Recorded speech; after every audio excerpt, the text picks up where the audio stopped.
In a quiet, closed town, lived Mr. and Mrs. Enuke, a couple who had been married for many years.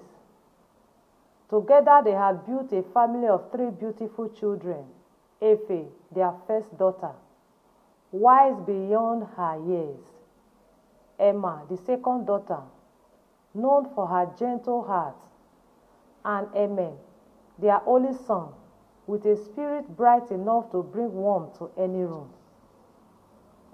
Mr. Enuke was a hard-working businessman, a merchant of fine fabrics who traveled often to earn a living for his family.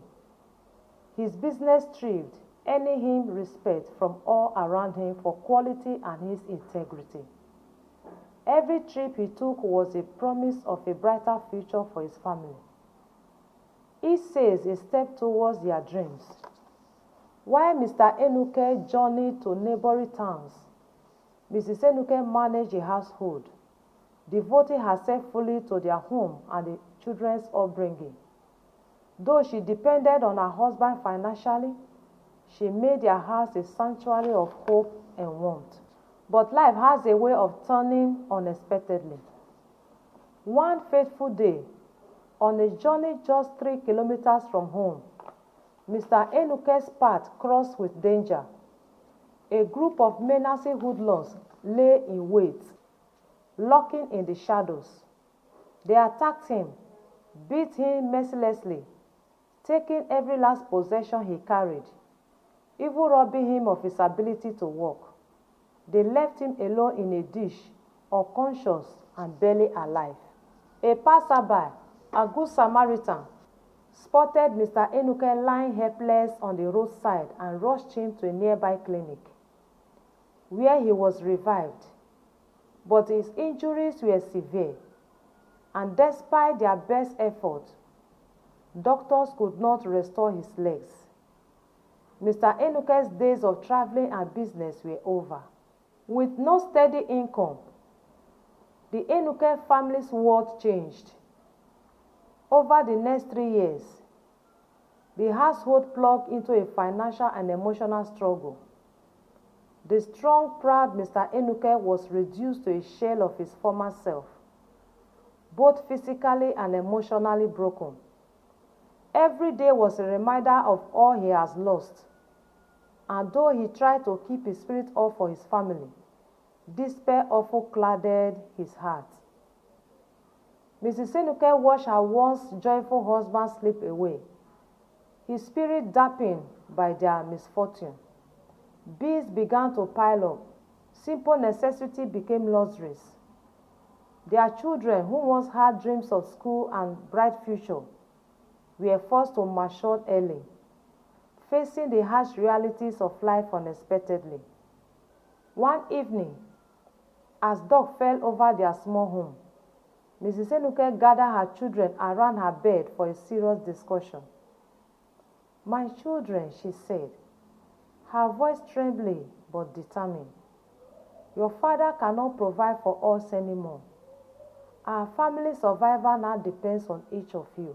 I have thought long and hard about what needs to be done, and I'm asking you all to be strong." Efe, with her calm and collected nature, looked at her mother with a mix of confusion and sadness. "Mother, tell us what you want us to do and we will try our best." Mrs. Enuke turned to Efe first. "Efe, my child," she began, her eyes heavy with sadness, "I want you to marry your father's best friend, Mr. Ekpo. He has the means to take care of you, and through him, perhaps even help our family." Then, looking at Emma, she said, "Emma, I need you to go and work at Mama Aswo's shop. She may be tough, but she can teach you how to earn a living. You will learn to stand on your own 2 feet." Finally, she turned to her only son, Eme. "And you, my son," she said, her voice softening, "our neighbor has offered to take you under his wing. Go to him and do as he says. It may be difficult, but remember, you are the man of the house now." The children listened in silence, absorbing their mother's words with a sense of duty but also a touch of fear, for each of them knew the weight of the body they now carried. Over the coming days, they followed their mother's instruction, each embarking on their new harsh reality.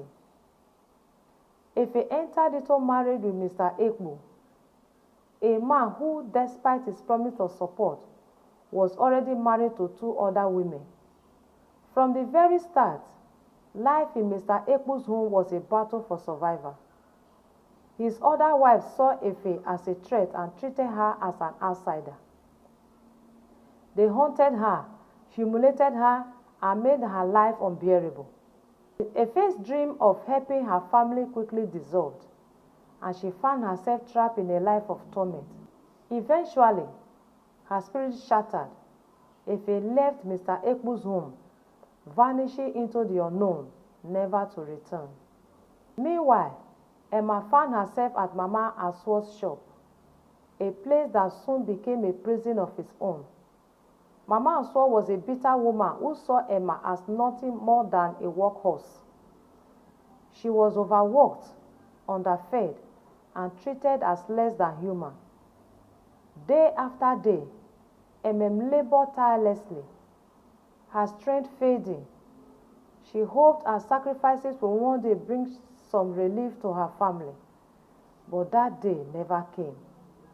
Her frail body couldn't endure the abuse, and tragically, Emma lost her life in that unforgiven place.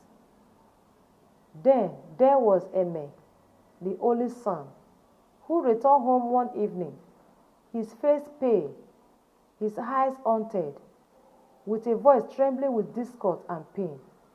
He told his mother what the neighbor has proposed, that he engaged in an unspeakable act in exchange for wealth. He could hardly bring himself to speaking the words. "Mother," he said, his voice breaking, "the neighbor told me I must do something horrible with you to bring us wealth." Mrs. Enuke's face hardened. "It's only one act, Enkay, just once. I will have the money we'll need." Enkay looked shocked and surprised. "No, mother, this is an abomination." 2 days passed, with Enkay haunted by his mother's insistence. He couldn't escape her desperate plea, nor could he reconcile the woman he once respected with the figure who now seemed possessed by desperation. One night, in a final silent cry for peace, Enkay took his life, leaving behind a short note detailing his mother's request, his mind fractured by the burden he could no longer bear. The news of Enkay's death arrived like a sledgehammer.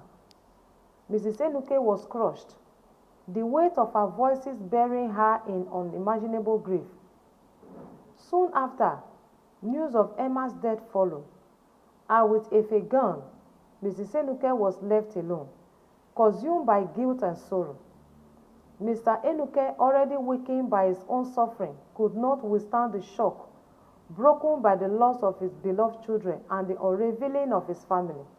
He succumbed to the heartbreak, fell from the chair he sat, and passed away. Until finally, now, with no family, no love, no relationship, no hope, Mrs. Enuke wandered the street, haunted by visions of her husband and children. Her guilt was a non-forgettable storm, her memories a series of endless torments. Every day, the pain and the shame gnashed at her, until finally, her mind could no longer withstand the burden. She slipped into madness, a ghost of the woman she once was. As the week turns into months, people in town begin to see a figure a once proud woman now begins murmuring to herself, aimlessly searching through trash bins for crumbs.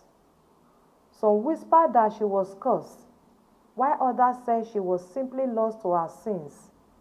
But only she knew the truth: she was suffering. Every working moment, every bite of discarded food, a reminder of the children she has driven away and the husband she has lost. In the end, Mrs. Enuke's life became a testament to the danger of desperation and a warning that some sacrifices are too great. Her suffering could linger as a cautionary tale for generations to come, a haunting memory of how a family love and dreams can be shattered beyond repair. That is the end of my story. Thank you for watching. Although, in my own opinion, should women still continue to be full-time housewives while their husbands labor tirelessly? Let me know your opinion in the comment section. Thank you. See you in my next video. Bye for now.